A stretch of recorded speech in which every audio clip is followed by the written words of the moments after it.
Kíkẹ́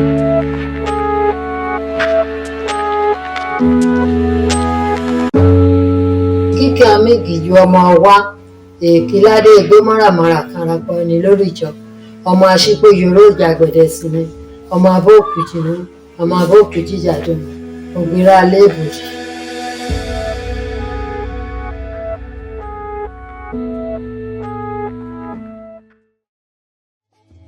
Èrú àwa mo bòkun rémi Ìjẹ̀ṣà mo dù apanada ọmọ ẹlẹ́ni àtẹ̀ẹ̀ká ọmọ ẹlẹ́ni yẹ́wẹ́lẹ́.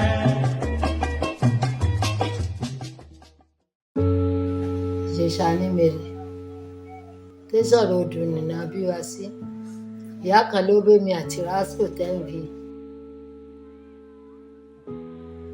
Rasaki ẹ mọ̀ pé àwọn náà fẹ́ jẹ́ ọkọ̀ tó jẹ́ guy name ni Rasco bọ̀bọ̀ Rasco wọ́n tún fi bọ̀bọ̀ sí gangan tó.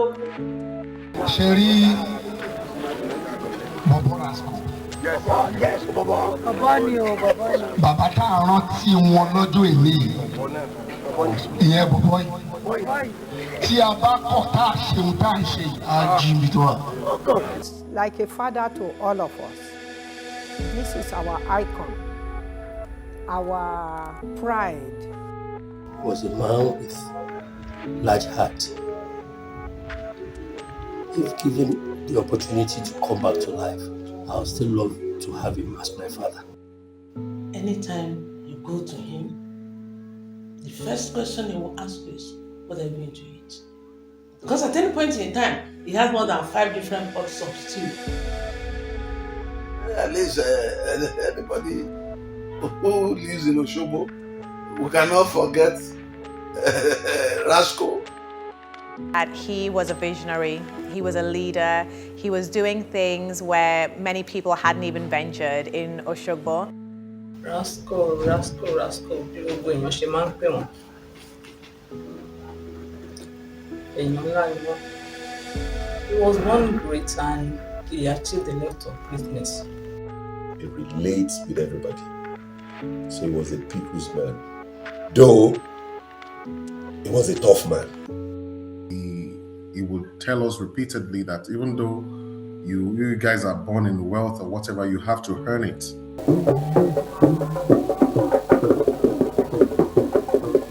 Bàbá máa gádà gbogbo community jọ, wọ́n máa pa màálù fún wọn, gbogbo ìlú yẹn máa jó, wọ́n máa ṣe culture, everything, gbogbo wọn ṣàmínú wọn máa dùn.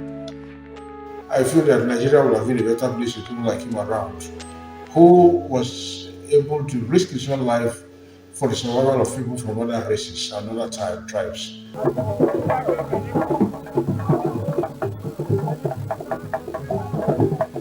Number one thing that worked for him was his kindness.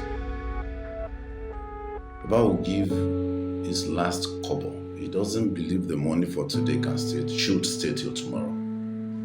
Wọn ò mọ̀ gbà tán máa lò láyé, ṣùgbọ́n wọ́n hùwà tó dáa.